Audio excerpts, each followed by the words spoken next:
On a commencé? En bataille, on continue. Alors nous allons finir donc à 6h30.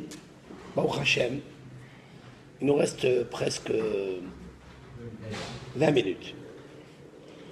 J'ai cité tout à l'heure l'opinion de Maïmonide, qui a dit que le 7e millénaire sera privé de guerre. Ça ne veut pas dire autant que les pulsions du Yetzirara s'arrêteront. Ça, c'est une autre guerre. Ça, à quoi ça ressemble? Ça ressemble à ce que a rapporté l'auteur de Hovot al-Vavot, le devoir des cœurs, Rabbeinu Behaye. Il y a deux Rabbeinu Behaye sur la paracha Ashkenaz, un Ashkenaz sur la paracha, et un deuxième, un Sfarad, qui a écrit son livre en arabe d'ailleurs. Il a écrit son livre en arabe, mais il était contemporain de Maïmonide. Et Eben Tiboun a traduit en hébreu. Il a dit à quoi ça ressemble ce que Maïmonide il a dit. Je voulais faire donc le rapprochement avec ce païen qui a rencontré un hassid. Il lui a dit d'où vous venez? Il lui a dit ben je reviens d'une guerre. Le hassid a demandé au païen. Je viens de revenir d'une guerre très très très dure. Vous avez gagné la bataille? Il a dit bien sûr. Elle a duré 100 ans cette guerre. Alors le hassid lui a dit vous n'avez pas encore commencé la vôtre de guerre.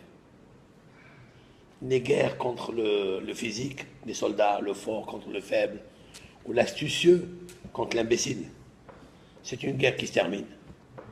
Mais contre l'astucieux du Yetzirara, c'est une guerre qui se termine jamais.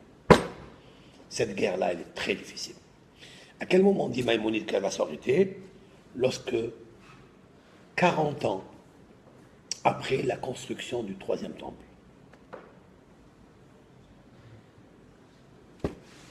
Alors qu'est-ce que ça veut dire? Ça veut dire on ne va pas assister, c'est ça? Vous avez une question dans la tête, c'est ça?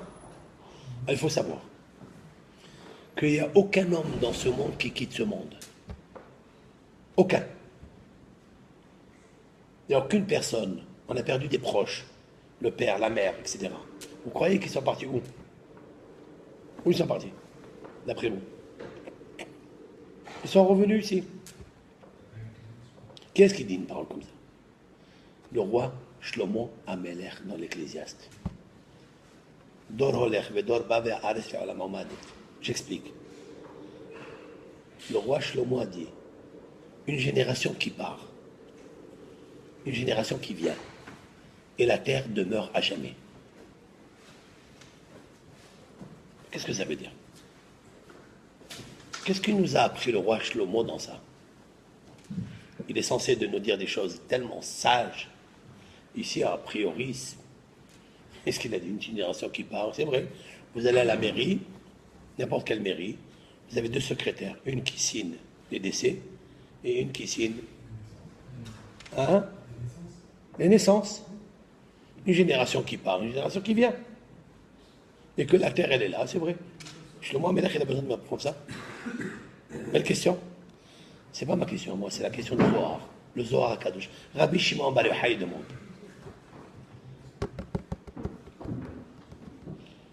Mais pour répondre à cette question, il faut poser une autre question. Alors on a la clarté des choses. Quoi? Le roi Shlomo, a priori, s'est trompé d'ordre. Il a dit une génération qui part, une génération qui vient. Il y a une question aussi. D'abord, elle vient avant de partir. Il aurait dû dire une génération qui vient et qui part. Mais il a dit le contraire. C'est là où il y a la réponse. Une génération qui part et c'est elle qui revient ici. Elle ne quitte jamais ce monde. Vous avez une preuve très flagrante et vécue de tout le monde, des fois, certaines familles. Ils ont perdu le père à 11h du matin il y a eu une naissance dans la famille à 5 heures de l'après-midi. Et il a reçu le même nom qu'il avait. Ça veut dire quoi? Génération qui part, mais qui reviennent de suite. On ne part jamais, frère. On reste ici. Seulement, c'est vrai que le vêtement que nous portons, il n'est pas le même. Puisque c'est un vêtement, on le laisse dans le vestiaire. C'est la vie de l'homme, c'est rien du tout. C'est comme la graine de blé. Qu'est-ce qui t'intéresse? Le vêtement ou la graine elle-même? La graine. Ce qui m'intéresse, c'est le neshama. C'est impossible que cette neshama elle vive entièrement ici avec un corps qui a besoin de subir le processus du tikkun, c'est-à-dire de la réparation. Non, ça c'est pour une voiture, d'un embellissement. L'embellissement, c'est le tikkun neshama. Elle renaît de ses cendres pour partir dans un corps meilleur, ou des fois pire. Tout dépendra de l'empire lorsqu'elle expire. Où il est? Où il est? Où il se trouve? Dans quelle dimension il se trouve? Nous, ce soir, on a passé un moment, un kiff extraordinaire. C'est sûr et certain que nos neshamot, ils sont puissantes. Ce soir, on a chargé la batterie pour toute l'année. Et ça, on va le voir demain ou après-demain quand on va danser avec les Séfarim. Quand je vais prendre le Sefer Torah qui nous a amené Moshe Rabbeinu et on va danser avec, on va voir comment on va danser, comment on va chanter. Il y a une phrase que je voudrais vous enseigner, une chanson, celle de David, puisque nous sommes à David Amelech. Écoutez bien ça. Tovli Torat Picha me alfe zahav chasef. David Amelech, il était roi. Qu'est-ce qui lui manquait? Rien. Mais qu'est-ce qu'il sort de sa bouche? Tovli, pour moi, c'est bien. Torat Picha, la Torah que j'étudie la nuit, que je chante à toi. La Torah de Moshe Rabbeinu, que tu as enseigné à Moshe Rabbeinu. Tovli ça, mieux ça pour moi, pour mon âme. Mais alfe zahav chasef, que des milliers de lingots d'argent et d'or. On est prêt? Vous savez pourquoi on le dit? Parce qu'on ne les a pas. Peut-être si on les avait, on aurait l'épreuve. C'est vrai ou pas? Mais c'est vrai, tu ne les as pas. Mais si tu ne t'habitues pas à dire une chose pareille, tu seras toujours angoissé. Parce qu'il te manque. Par contre, l'étude de la Torah, tu l'as. Tu es riche. Une mitzvah ici dans ce monde, une parole de Torah, elle est équivaut à tous les mille. Écoutez-moi, on est ce soir en Shana Rabbah.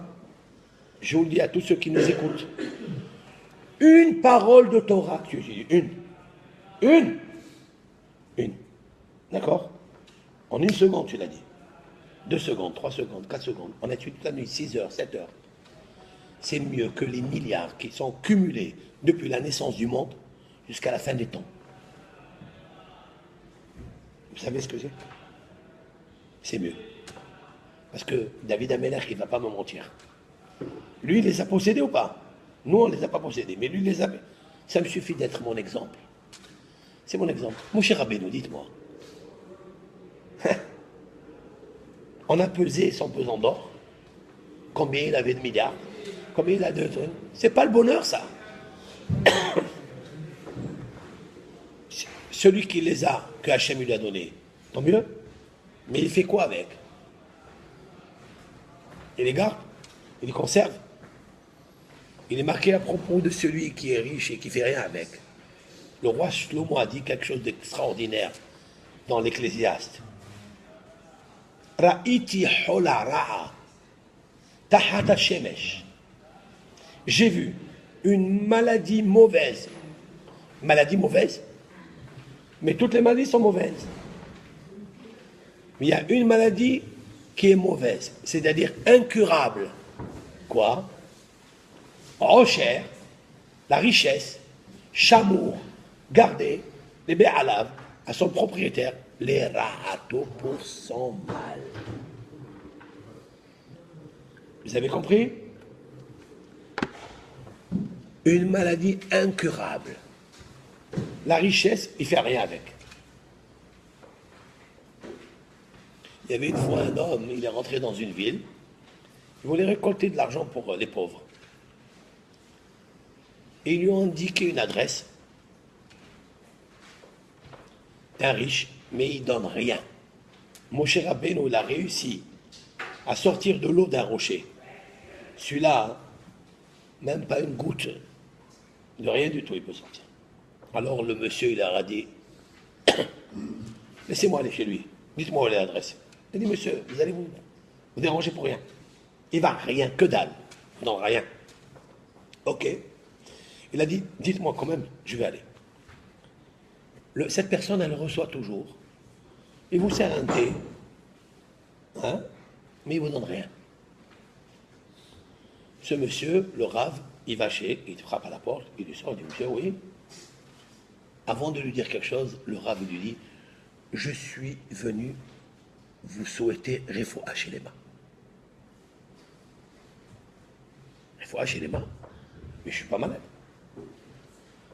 Il lui a dit, je suis venu vous souhaiter Refoua Shelema. Et moi, franchement, regardez, je suis bien. Non, non, je vais vous expliquer, D'abord, donne-moi avec le thé. Il lui sert un thé, un bon thé. Il lui dit, monsieur, de quoi vous parlez? Il lui dit, très bien. Il lui sort l'Ecclésiaste, le roi Shlomo, il lui montre. Il dit, vous avez confiance en Shlomo Amelech? Comment? L'homme le plus sage du monde. Très bien. Il est aussi un psy, un professeur spécialisé yeshiva. Aussi. Regardez ce qu'il a écrit dans l'Ecclésiaste, Kohelet. C'est marqué, j'ai vu sous le soleil une maladie incurable. Laquelle? La richesse d'un homme avec laquelle il ne fait rien. Ça, c'est pour son mal. Donc vous êtes un grand malade, monsieur. C'est pas moi qui l'ai déclaré. C'est le grand professeur de la sagesse qui a déclaré ça. Et cet homme-là, le roi Shlomo, comment il a fini son livre de l'Ecclésiaste? Evel, Avalim, Amar, Kohelet, Hakol, Havel. Vanité des vanités, tout est vanité. J'explique.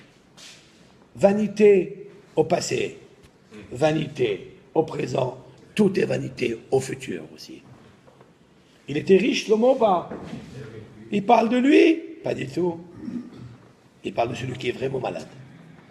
Imaginez que ce monsieur-là, avec bonté, de son thé bon qui lui a servi, il est parti au coffre-fort, il a sorti, il lui a dit, ah, Fadal, prends. Ah, c'est d'accord.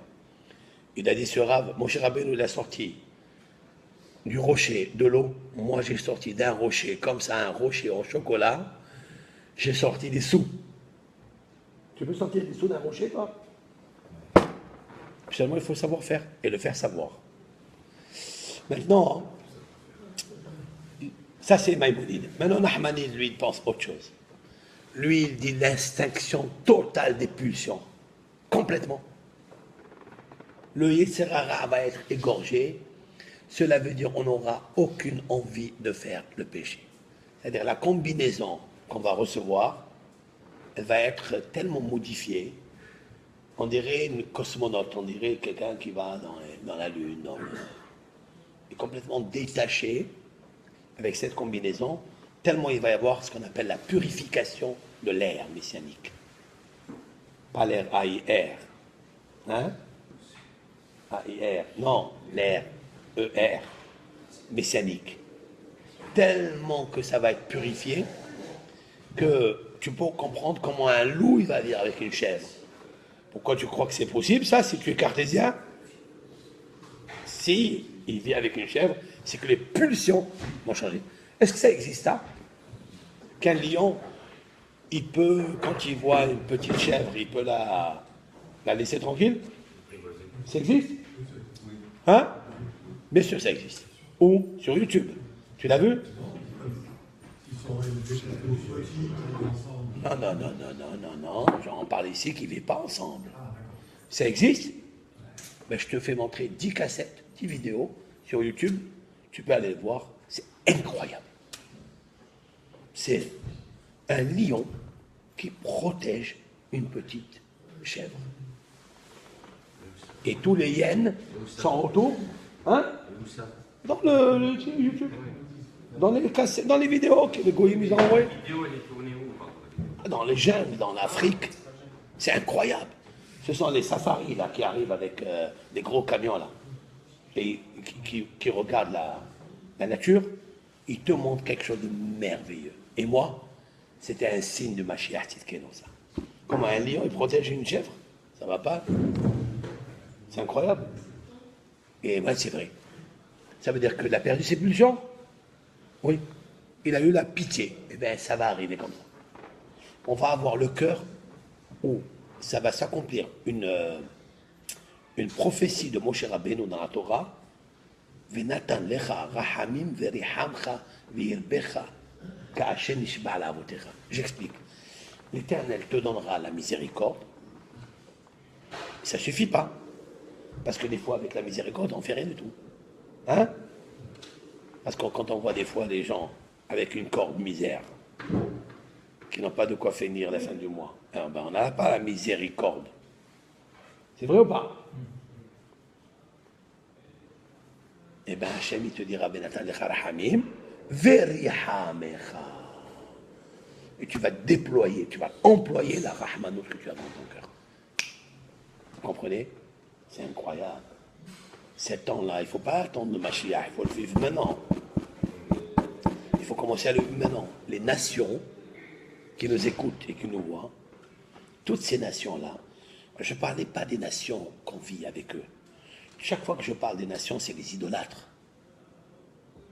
Ceux qui ont l'idolâtrie, ceux que la Torah, ce que Hachem a fait expulser des restes d'Israël, les idolâtres. Ceux-là, toutes ces nations-là vont arriver à Jérusalem, toutes, elles vont faire la prière dans le Beth Amikdash. Où c'est marqué ça? Ki beti bet tefila ikare lechol ha'amim. Car Beti, ma maison, le Beth Amikdash, le troisième, celui-ci à moi, pas de Shlomo Ameler, pas de Agrippa ou les autres qui ont créé le deuxième temple. Beti à moi, que je vais faire descendre en haut. Il n'y aura aucune main, Yadanish'taleha, aucune main qui va avoir emprise sur elle. Aucune. Alors, qu'est-ce qu'elle deviendra? Ki beti bet tefila, ça sera la maison de la prière. Ikare lechol ha'amim. Tout le monde va se réunir, toutes les nations, les Allemands, tous ceux qui ont fait du mal au Ham Israël, vont venir se prosterner devant Hachem Elohim, devant Akadosh Baruch Hu. Parce que ça n'est pas fait par un homme. Quand c'est fait par un homme, il y a toujours une défaillance. L'homme peut faire faillite, doit dans son cerveau, soit qu'il n'a pas la kavana, la vraie kavana qui faille. À voir. Tandis que Dieu qui fait descendre le troisième temple, Be'esh, avec le feu, dites à une main d'y aller avoir une emprise sur le feu. Vous pouvez? Elle brûle. C'est là qui va Eshetzata, ou Be'esh Atid Livnota. L'Éternel, il a brûlé le temple par le feu, et il va le reconstruire par le feu. Qu'est-ce que c'est ce feu-là? C'est quoi le feu? Hein? On va terminer, où on va aller maintenant? Qu'est-ce qu'on va faire maintenant? C'est le puissant. Le feu du puissant. Dans la Hamida, il y a une phrase qui dit comme ça. Et on termine avec cette belle phrase. Retse Adonai Eloheinu be'amecha Israël. Écoute bien. Je vais vous la traduire. Retse. On a fini toute la Hamida. On a fini avec Shomea Tefillah. L'Éternel exauce les prières, car tu écoutes les prières de chaque bouche. Oui? Ok. Immédiatement après, nos sages ont institué quelque chose d'exceptionnel. Écoutez, Retse Adonai Eloheinu. Accepte que la volonté. Retse vient du mot ratson. Le mot Retse, qui veut dire accepte et envie, c'est l'anagramme du mot tsara. C'est quoi tsara? Une souffrance, une douleur, une détresse. La détresse, il faut la renverser, comme ça. Au lieu de tsara, il fait Retse. Retse, accepte Adonai Eloheinu. Yud Kevavke avec la puissance de Dieu. Be'amecha Israël. Accepte ton peuple Israël. Velitfilatam, et à leur prière, She'e, exauce. She'e vient du mot Sha'a. La prière, des fois, elle n'est pas exaucée comme tu le veux toi, mais comme il veut lui. Il a une heure pour ça. She'e Sha'a. Il y a une Sha'a pour le She'e, pour acceptation de la prière, l'exaucement d'une prière. Mais Hashem Avoda, fait retourner le service, le culte, le sacerdoce, l'idvir betecha, à ton temple. Écoutez ce que je vais dire maintenant. Ve'ishe Israël, et le feu d'Israël, Ishe, Esh, d'Israël, Utfilatam, et leur prière, Mehera be'ahava tekabel be'ratzon, rapidement, avec amour, accepte avec volonté. Uti les ratzon tamid avodat Israël hamer. On prie tous ici, ça fait des années. On prie, on ne s'arrête pas ici. Il faut prier pour les autres. Il ne suffit pas de prier que ta prière elle soit exaucée. Elle ne peut pas être exaucée. Parce qu'il faille prier. Qu'est-ce que c'est une prière? C'est un feu. C'est une chaleur. Si la prière elle se fait sans chaleur, elle ne peut pas donner la vie, comme une poule qui ne couve pas son œuf. Jamais il éclore et jamais il sort le poussin, il sort jamais la vie. Si on veut là-haut faire pousser la vie pour la faire descendre, faille avoir du feu. Le vrai feu, c'est pas quand tu l'allumes chez toi, quand tu l'allumes chez toi pour les autres. C'est ça compris.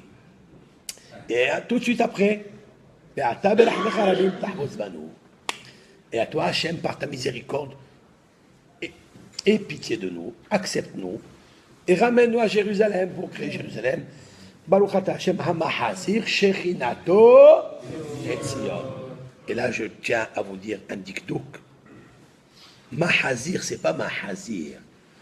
Mahazir. C'est quoi ha? Le hé. Le hé. Le hé. C'est la Kala, c'est David Ameller, c'est le Hé de Yud Kevavke, le 4e lettre de Hachem, le Hé, le Hétrog. Parce que le Hétrog, vous savez ce que c'est le Hétrog? C'est la même forme du Beth Amikdash. C'est la lettre Hé qui est là, à gauche. Les autres, c'est Yud Kevav, et elle, c'est Hé, c'est le Hétrog, la forme de, pas de la, celle qui est là-bas, maintenant, qui a une forme de Hétrog, vous l'avez vu? Qui est jaune comme le hétrog, couleur or. Pas elle qu'on cherche. C'est celle-là qui va être avec le feu. Et comment Dieu va faire descendre le feu d'en haut? C'est le feu que toi tu as envoyé en haut. C'est tes prières que tu as envoyées en haut. C'est ça le feu qui va faire descendre à Kadosh Baruch Hu. Et Ratson, que Kadosh Baruch Hu, il nous aide. Il aide l'Am Israël. Il aide chacun parmi nous. Et je bénis à tous ceux et celles qui ont suivi ce shiur, Baruch Hashem, qui étaient là, qui ont alimenté à la cheminée, qui ont ajouté des bûches pour ne pas avoir des embûches, et faire le foyer comme il faut, que Hashem, il vous donne à tous ici, à tout le Ham Israël, tous ceux qui nous écoutent, tous ceux qui nous écouteront, qui donne à Kadosh Baruch Hu, Shefa, Shel Tov, Shel Bracha, surtout les fois Shelema. Beaucoup de gens sont très malades.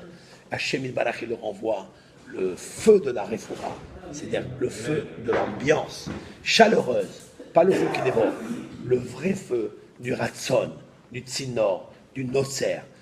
Nosser Hesed Alafim, Nosser, Dieu, il crée. Hesed, c'est la bonté, la Alafim, des milliers de générations, dans les initiales, Nun, Het, Lamed, Nahal.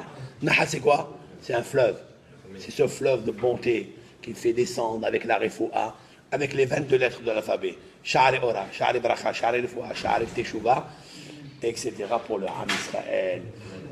Alors maintenant, on va dire juste Elohé Abraham Aneni, Elohé Abraham Aneni, Elohé Abraham Aneni, Elohé Yitzhak Aneni, Elohé Yitzhak Aneni, Elohé Yitzhak Aneni, Elohé Yaakov Aneni, Elohé Yaakov Aneni, Elohé Yaakov Aneni, Elohé Moshe Aneni, Elohé Moshe Aneni, Elohé Moshe Aneni, Elohé Aharon Aneni, Elohé Aharon Aneni, Elohé Aharon Aneni, Elohé Yosef Aneni, אלוהי יוסף ענני, אלוהי יוסף ענני, אלוהי דוד ענני.